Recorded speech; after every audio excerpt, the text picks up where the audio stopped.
I really appreciate you all being here.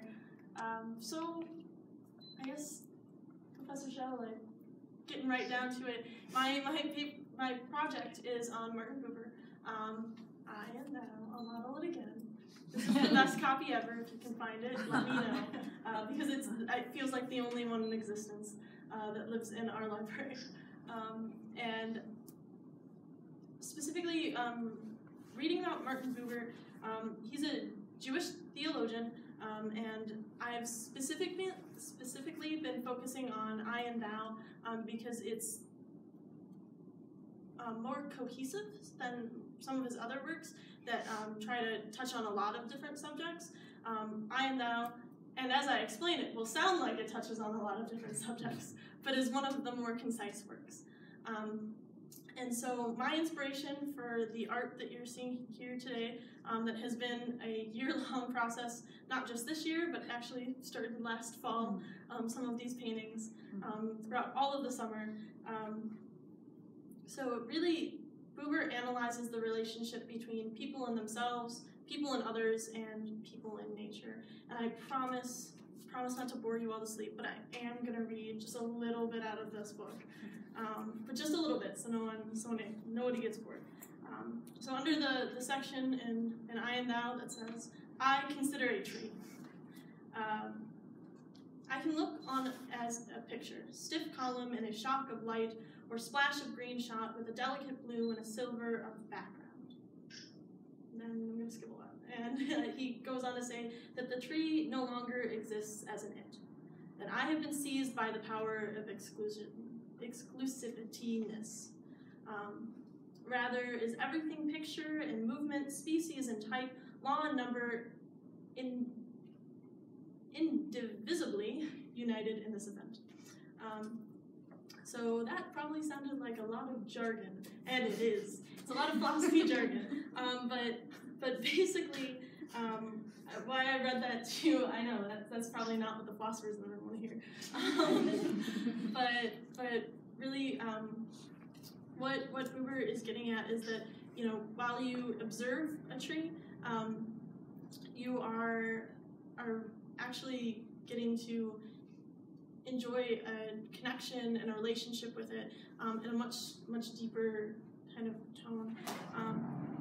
And so really what I decided that I wanted to focus on was not just the mysticism behind Buber's work, but specifically this connection that humans have between nature, but specifically trees. Because there's a lot of nature, and I think that paper, that would be a book, that would be maybe a series of 20 to 80 books on nature might be a little bit too much for this year-long project.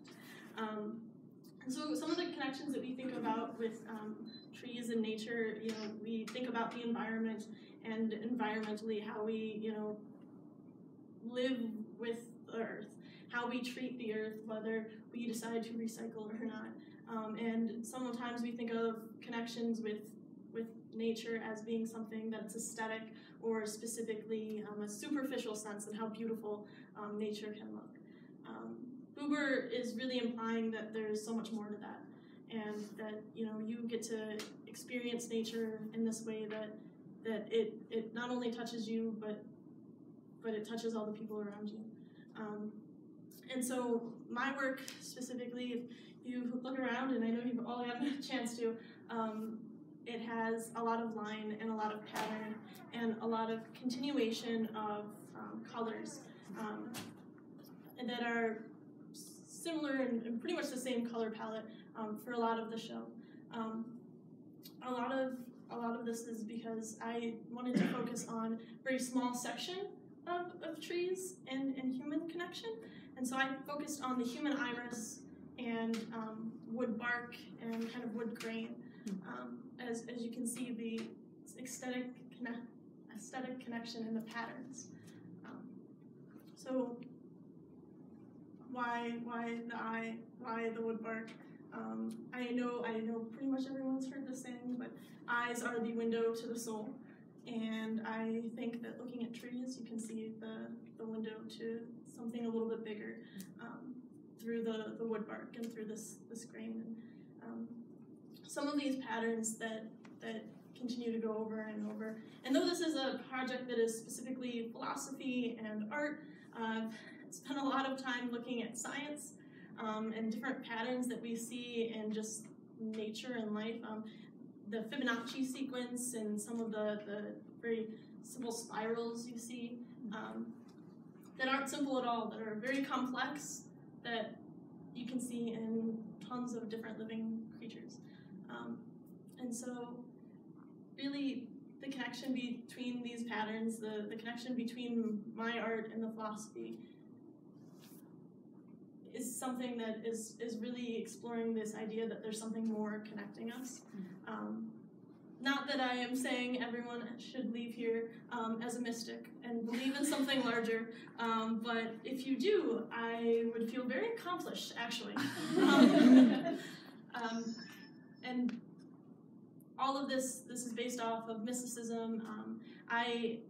All of the pieces are named based on William James's 4 principles of mysticism, and those are super cool.